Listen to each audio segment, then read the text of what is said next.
책을 통해 정치인의 삶과 발자취를 이야기하는 시간, 오유경의 인생책방. 오늘 함께 하실 분은요, 인권 변호사를 거쳐서 민정수석 비서관, 그리고 삼선 의원까지 정치의 우등생이라고 할까요? 네, 이런 정치의 길을 걸어오신 분입니다. 더불어민주당 전해철 의원 모셨습니다. 어서 오십시오. 네, 반갑습니다. 안녕하세요.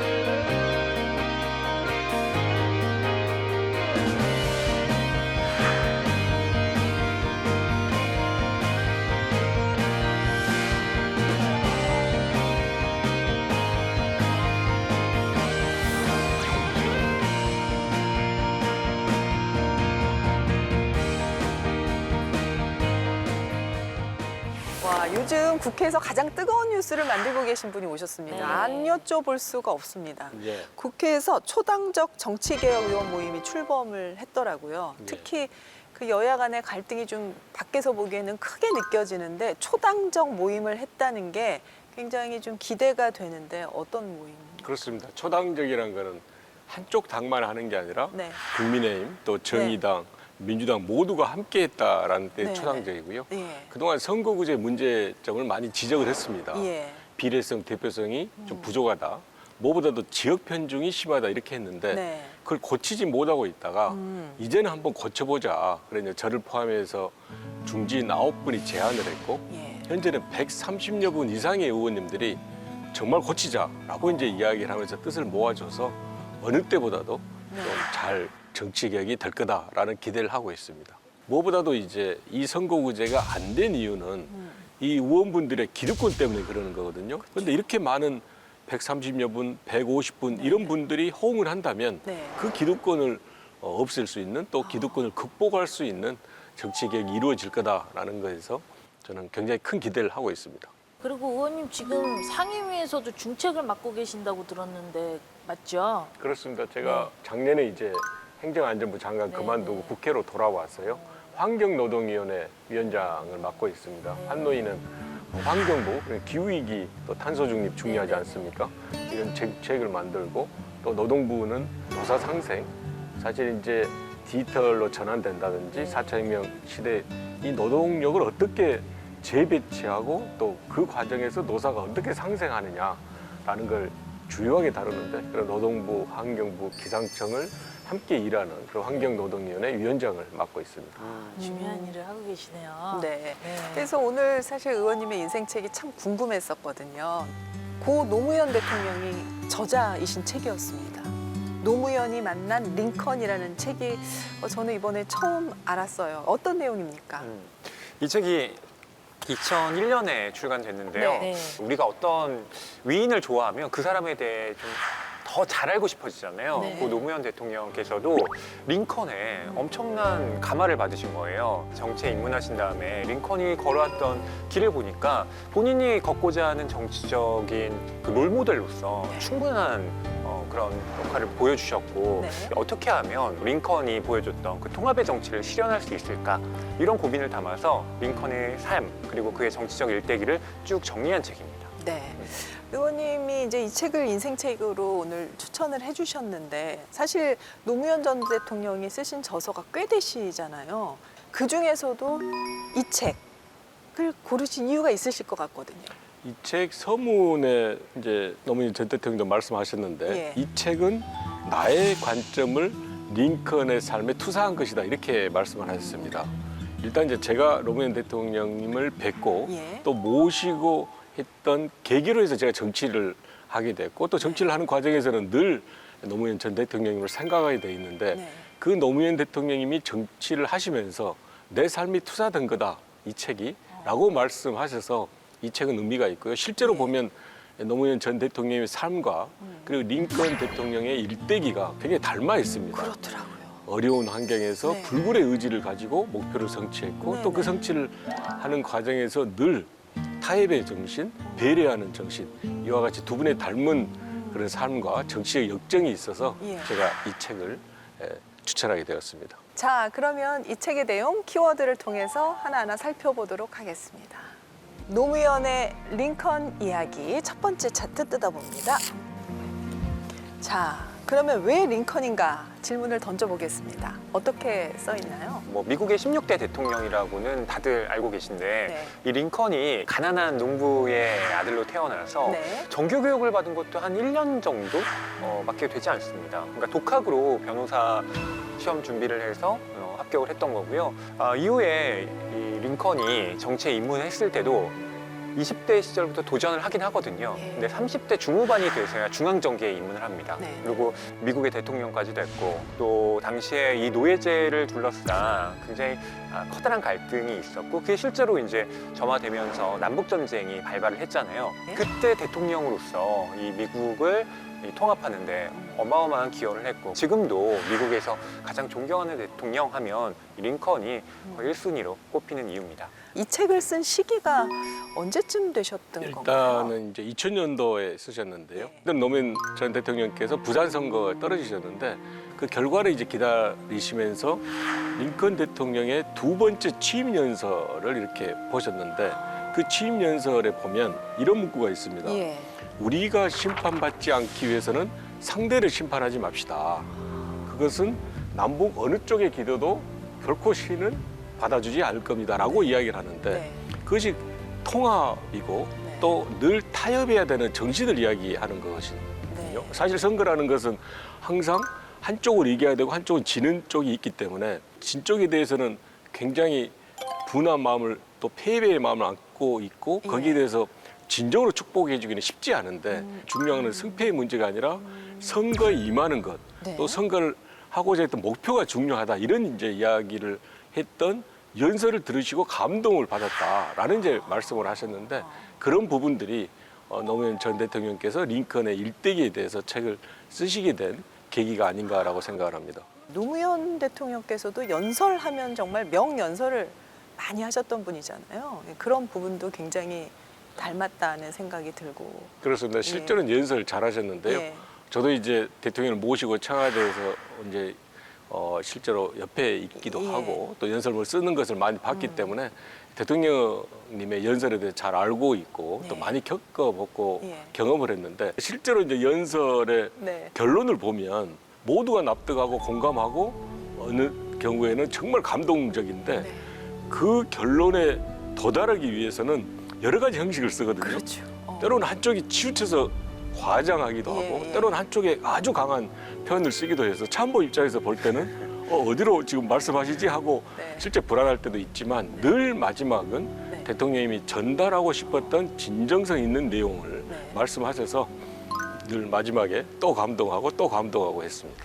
그런데 이제 안타깝게도 사회적 갈등은 지금도 이제 여전히 해결되지 않고 있는데 어떻게 정치권이라면 이런 갈등을 해소하고 해결하는 곳이라고 저희가 이제 국민들이 어떻게 보면은 책임을 맡긴 건데 오히려 이 정치권에서 갈등이 조금 더 양산되는 느낌을 국민들이 많이 받거든요. 사실 지금 정치권에 보면 갈등이 굉장히 심하지 않습니까?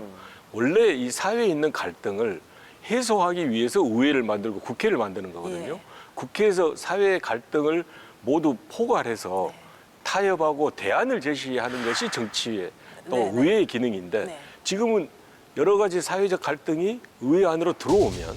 오히려 갈등이 증폭됩니다. 그걸 활용하지 그렇죠. 않습니까? 그게 이제 양쪽에 오히려 이념의 잣대로서 네. 진영의 논리로서 이 갈등을 증폭시켜서 한쪽이 예. 한쪽을 극복하거나 또는 확실하게 제압하려고 해버리기 때문에 사회 갈등에 대해서 해결하는 것이 아니라 오히려 과장되거나 과대하게 나타나는 현상이 나오기 때문에 예. 진정 사회에서 해결할 일을 하지 못한다라는 것이 이제 현재 정치의 문제인데 이 갈등을 해소하기 위해서는 지금까지는 선의로 네. 정치하는 사람이 좀 더 옳게 생각하고 바르게 생각하면 되지 않겠냐라고 네, 네. 하는데 저는 그거는 아니라고 생각합니다. 그러세요? 그냥 마음 또는 좋은 생각, 의지로 되는 게 아니고 제도를 바꿔야 된다. 지금의 제도가 이와 같이 정치권의 갈등을 양산시키고 갈등을 해소 못하게 되어 있다라고 생각을 합니다. 제도 그게 이제 자체가.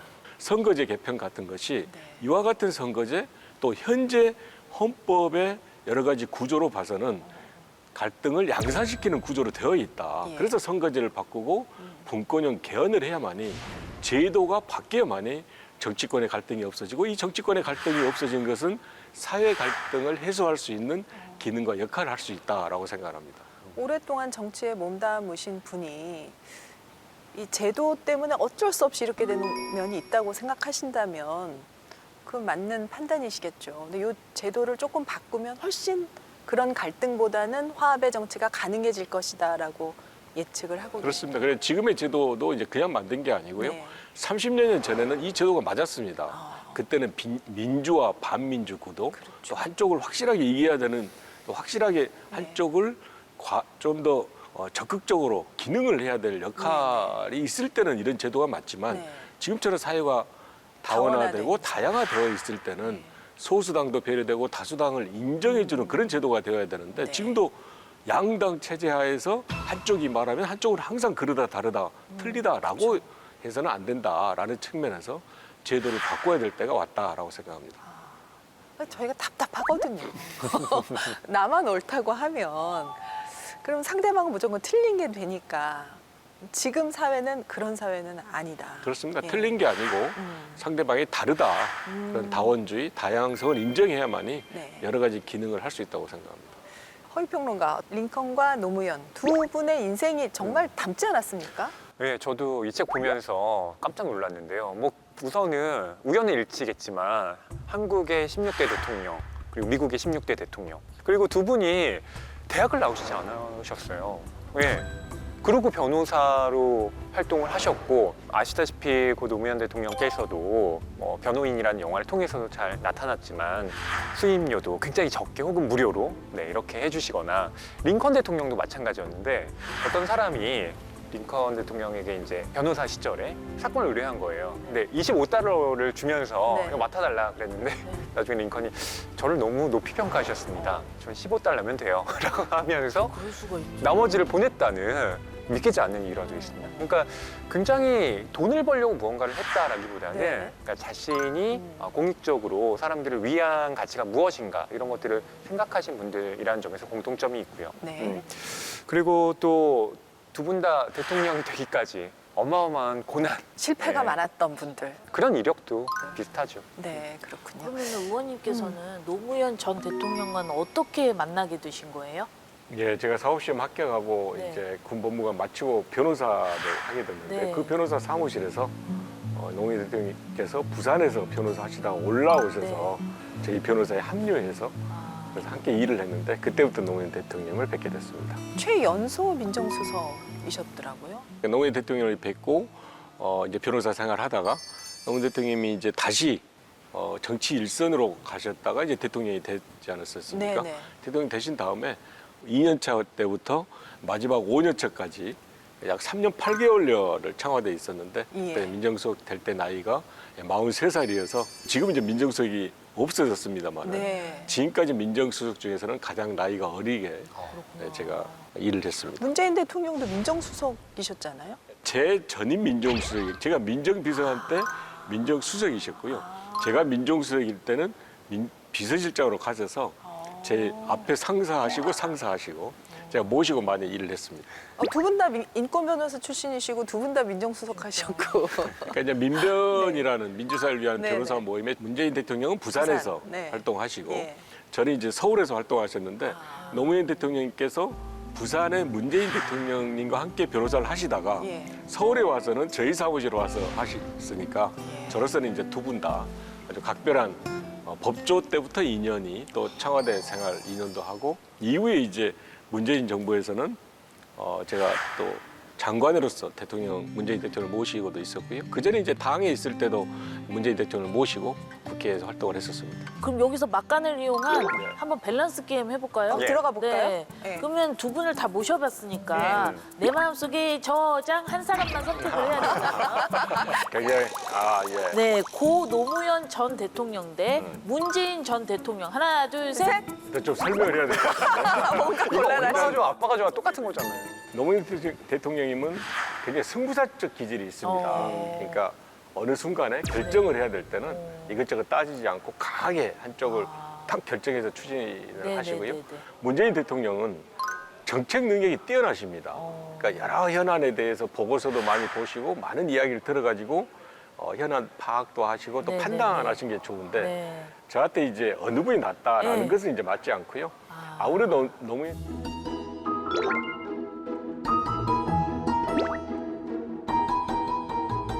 두 분을 통해서 어떻게 보면 두 분이 정치 스승이라고도 볼 수 있잖아요.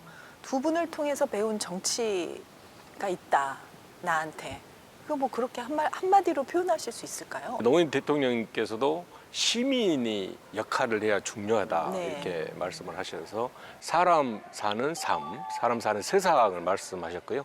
또 문재인 대통령께서도 사람이 중심이다라고 말씀을 하셨습니다. 노무현 대통령 같으면 특히 낮은 자세로 예를 들어 변호사 하실 때도 의뢰인이 오면 끝까지 이야기를 들어주십니다.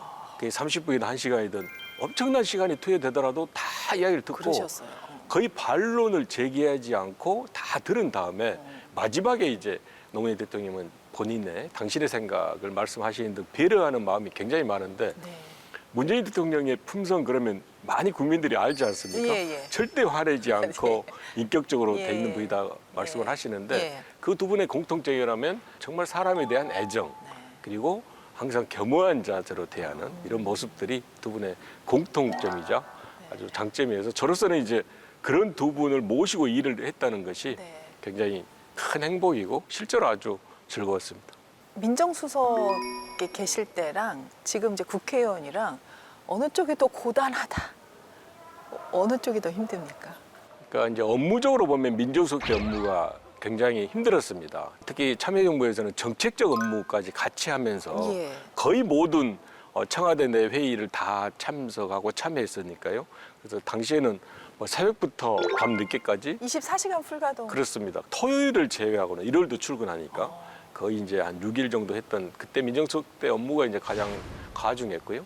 그리고 이제 행정안전부 장관은 그런 과중한 업무는 아닌데 제가 행정안전부 장관으로 갔을 때 코로나19가 가장 극성을 부릴 때입니다. 제가 이제 중대본 2차장을 맡았는데 예. 매일 중대본 회의를 주재하고 참석해서 회의하는 것도 어렵지만 그 상황 자체가 굉장히 힘들고 국민들이 고통을 받고 있는 상황이어서 그 시간은 이제 좀 사실은 또 다른 의미에서 굉장히 힘들었고요.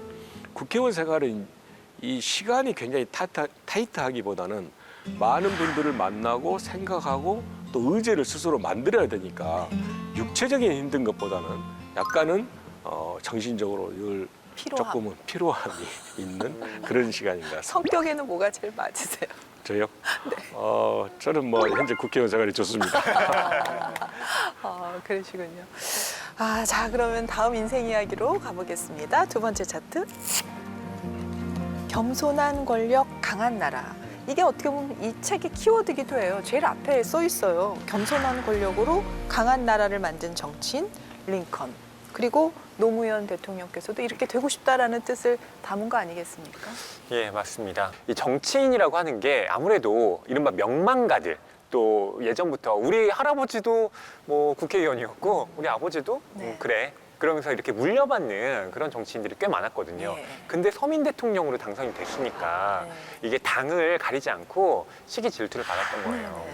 그런 상황 속에서 링컨 대통령은 겸손의 리더십을 발휘했는데 스탠턴이라고 남북전쟁 당시에도 전쟁 장관을 맡아서 아주 활약을 했던 이 장관의 경우에도 원래 링컨과 숙적이었습니다. 링컨을 너무 싫어했던 거예요. 근데 뭐 여러 가지 이해관계가 얽히면서 링컨이 결국엔 스탠턴을 임명을 합니다. 어느 날 이제 대통령의 사인을 해서 명령서를 전달합니다. 네. 근데 스탠턴이 그걸 받고 이런 명령서를 대통령이 보냈다면 이건 그냥 멍청이가 한 짓에 불과하다. 이렇게 얘기했던 거예요. 되게 열받잖아요. 근데 링컨 대통령이 그 얘기를 딱 전해 듣고 스탠턴이 그렇게 말했으면 내가 바보지 뭐 라고 하며 그 명령을 철회했다는 겁니다. 링컨의 경우에는 이제 크게 분류를 하면 예. 함께 일하는, 그럼 이제 내각의 장관도 있고 또 남북 전쟁 할 때는 장군들 이렇게 있지 않겠습니까? 함께 일한 분들에 대해서 정말 겸손한 모습을 보였습니다.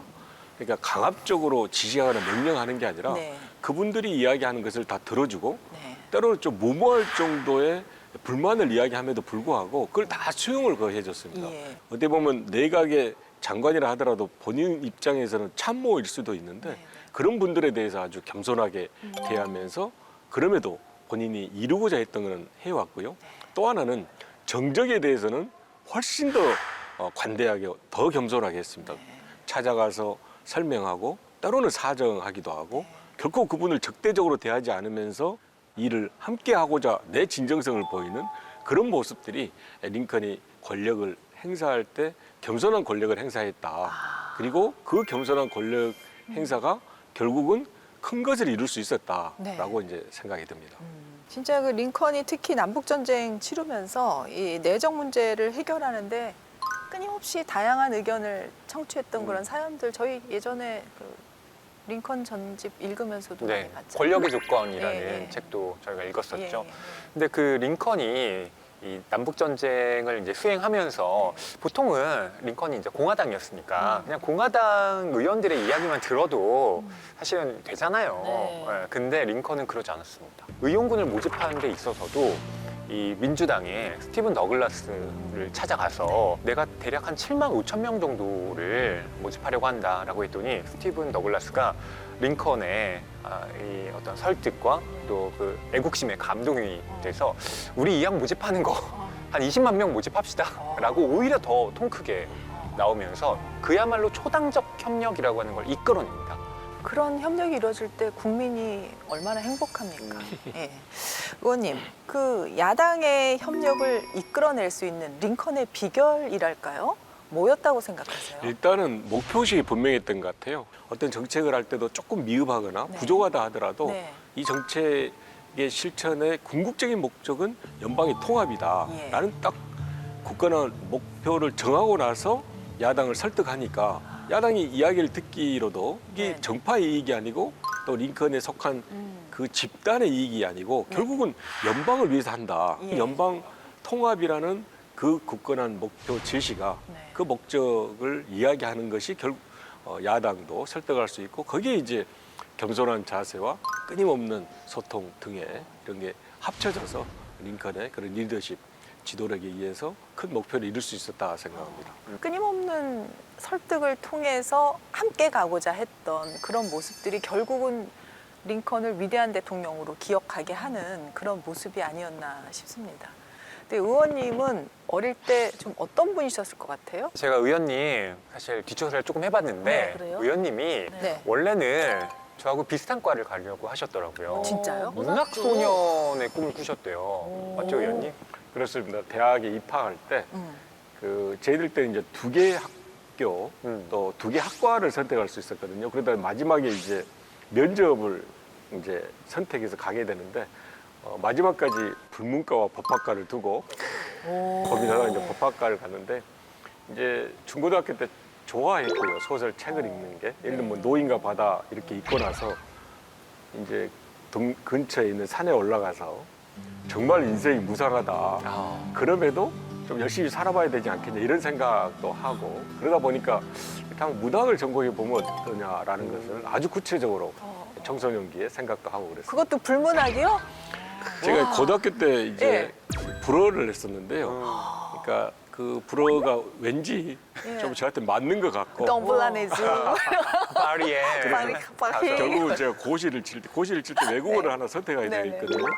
불어를 선택해서 고시를 쳤습니다. 이야, 어머님이 그러셨구나. 불어 얘기를 하셔서 예, 예. 고향이 그쪽인 줄 알았는데 고향은 목포시고 고등학교 시절은 마산에서 보내셨더라고요. 어. 가정 형편 때문에 이제 네.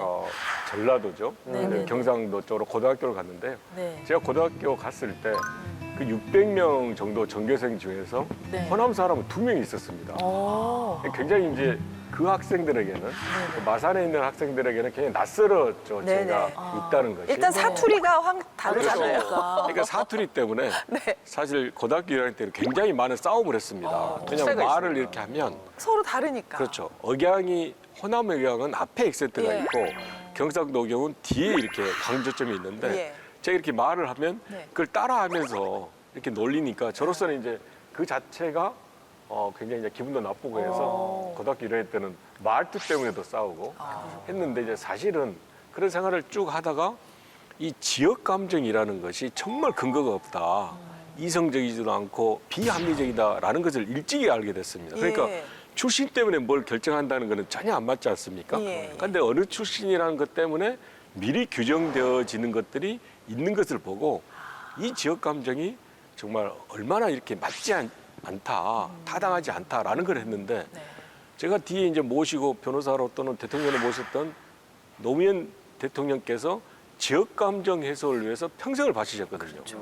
저로서는 아주 어릴 때 심정적으로 느꼈던 이미 것을 느끼셨는데. 그걸 이제 노무현 그 당시 이제 의원 또 대통령께서는 그걸 극복하기 위해서 하셨기 때문에 네. 저로서는 운명적으로 노무현 대통령을 뵙고 이런 정치를 또 하게 되지 않았나 생각을 합니다. 고시 딱 사법 시험 합격하셔가지고 보통은 이제 뭐 판검사 먼저 하다가 변호사 하지 않습니까? 근데 아예 처음부터 변호사로 뛰어드셨더라고요. 그것도 뭔가 이유가 있으셨을 것 같아요. 제가 이제 고시 공부할 때가 80년대 후반입니다. 예. 당시 민주화로 많은 분들이 이제 고초를 겪을 때인데 사실 고시 공부할 때도 그런 이제 친구들이나 선후배를 보면서 항상 미안한 감정을 갖고 있어서 네. 고시를 합격하고 연수원에 들어가서 학회 활동하고 또 이후에 민변 활동 등을 자연스럽게 하면서 변호사의 길로 가게 되었습니다. 아, 그러셨구나. 그 변호사로 이제 얼마나 활동하셨죠? 제가 실제 이제 시작한 거는 93년부터 청와대 가기 전까지 네. 한 2004년까지 했으니까 수년간은 변호사로 했고 또 제가 청와대 마치고 선거에 떨어졌을 때는 또 한 4년간 변호사도 하고 해서 10수년 이상 뭐 변호사는 쭉 해왔었습니다. 그 또 이제 인권 변호사로 활동을 하셨으니까 그 중에서 뭔가 그래도 난 이거가 제일 좀 기억에 남는다 하시는 것도 뭐 여러 개 있으시겠지만 오늘 하나 정도 좀 소개해 주신다면. 실제로 변호사 이제 제가 90년 초 중반에 이제 많이 했기 때문에 네. 그 당시까지는 권위주의 체제였습니다. 그렇죠. 그러니까 노동 사건, 국가보안 사건을 많이 했고요. 네. 이제 약간 의미 있는 사건이라면 수지킴 사건이 있는데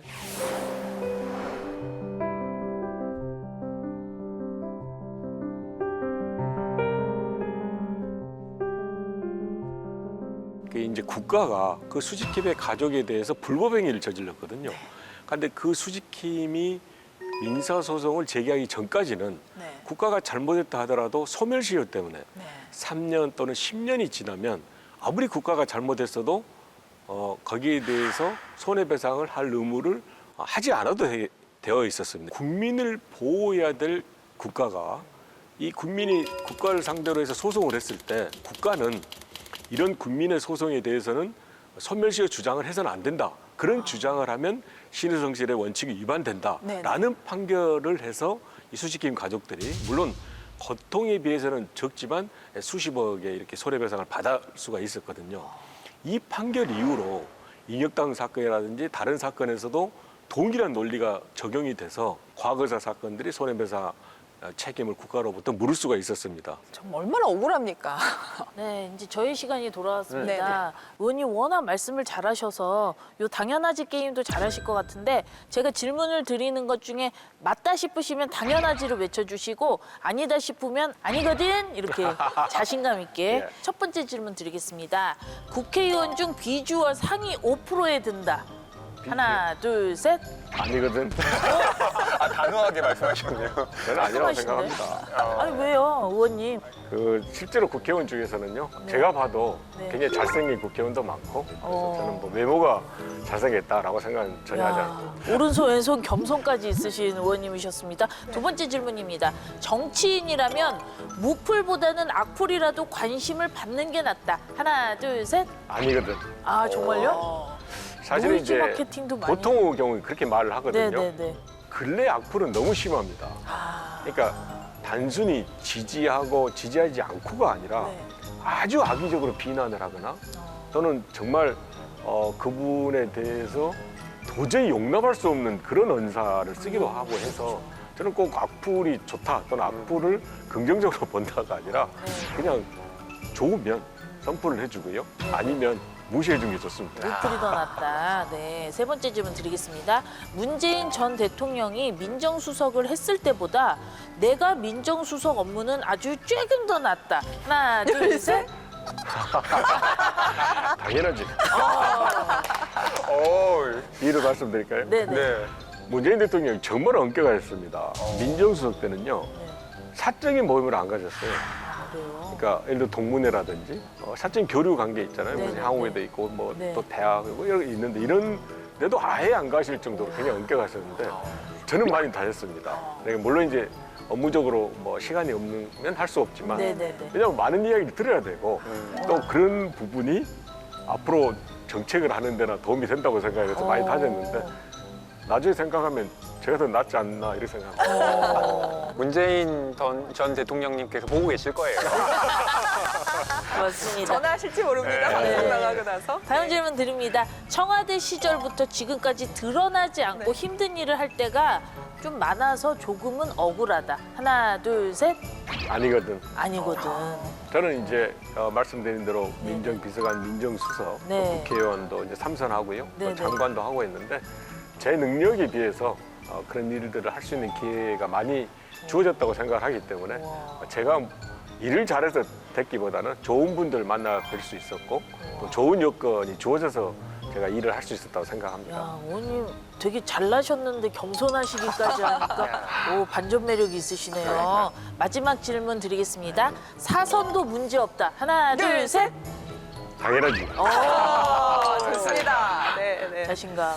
정치 개혁이 잘 돼서 네. 좀 더 좋은 제도화해서 제가 이렇게 의원을 계속 하는 게 필요하지 제도가 충분하게 갖춰져 있지 않은 상태에서 많은 선수를 한다는 것 그걸 계속 지향하기에는 조금은 안타깝기도 하고 네. 또 좀 마음이 아픈 부분도 있습니다. 그렇습니다. 네, 우리 의원님의 당연하지 게임이었습니다. 아, 좋습니다. 감사합니다. 네, 잘하셨습니다. 네. 자, 노무현의 링컨 이야기 세 번째 차트 뜯어봅니다. 통합과 화합의 정치. 네, 링컨의 이상이자 노무현의 이상이 아니었나 싶습니다. 링컨 대통령이 대통령이 되고 나서 남북 네. 전쟁이 또 일어났고 또 전쟁 기간 와중에 대통령 네. 선거가 치러지거든요. 그때 재선에 성공을 합니다. 그때 소감을 밝혔는데 책의 268쪽에 이렇게 나와 있어요. 저는 오늘의 결과가 위대한 것이라고 말할 수 없더라도 우리 국민들에게는 오랫동안 이익이 될 것으로 믿고 싶습니다. 저는 저에게 반대한 사람들을 비난하거나 공격할 의사가 조금도 없습니다. 상대방을 굴복시키고 승리를 구가하는 걸 기쁨으로 느껴본 적이 없습니다. 라고 하면서 정적에 대한 어떤 증오심 이런 걸 전혀 드러내지 않습니다. 그러니까 오직 좋은 나라를 만들기 위해서 다시 우리가 분열된 국론을 통합하겠다. 네. 그런 메시지를 전했기 때문에 네. 이 통합과 화합의 정치에 그야말로 어울리는 대통령이라고 생각이 듭니다. 저희가 기억을 더듬어 보면은 노무현 대통령께서도 굉장히 통합의 정치를 하고자 하셨고 대통합을 강조하기도 하셨고 양보도 많이 하려고 하셨어요. 뜻대로는 잘 안 되셨지만 그랬죠. 그렇습니다. 우리나라가 이렇게 남북으로 갈린 것도 있는데 또 네. 동서로 갈려가지고 어떻게 제대로 된 정부 또 제대로 된 국가가 될 수 있겠냐. 네. 이건 통합을 해야 된다. 네. 그러니까 틀림이 아니라 다름을 인정하는 그런 정치를 해야 된다고 생각을 했고요. 실제로 이제 그걸 하기 위해서 2005년에는 네. 야당에 제안을 했습니다. 만약에 내가 지금 이야기하는 네. 이런 선거제 등의 정치 개혁을 응해준다면 총리 등 내각 구성권을 주겠다. 총리직을 주겠다라는 것은 사실 큰 제안이었거든요. 대연정 제안을 한 거죠. 통합을 네네.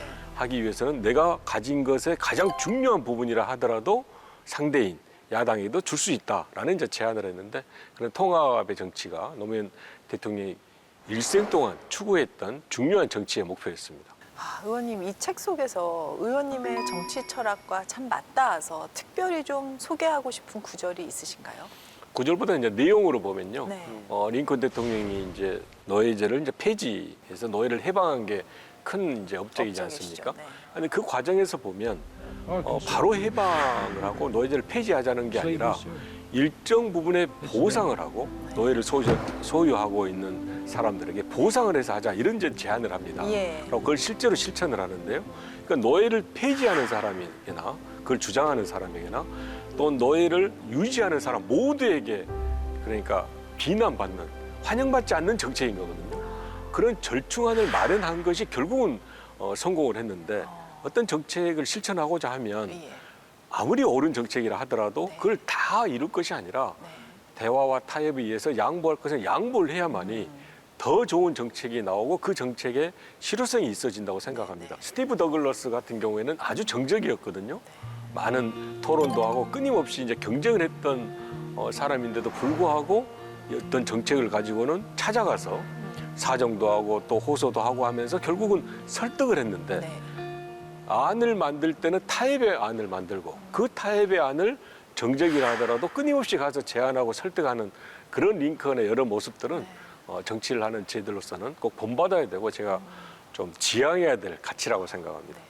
그런 생각을 갖고 계시면서도 현실 정치에서 좀 벽에 부딪힐 때 많지 않으십니까? 그렇습니다. 당장 이제 네. 제가 지금 야당이 됐을 때는 여당의 실정에 대해서 비판하고 또 문제를 제기하는데 네.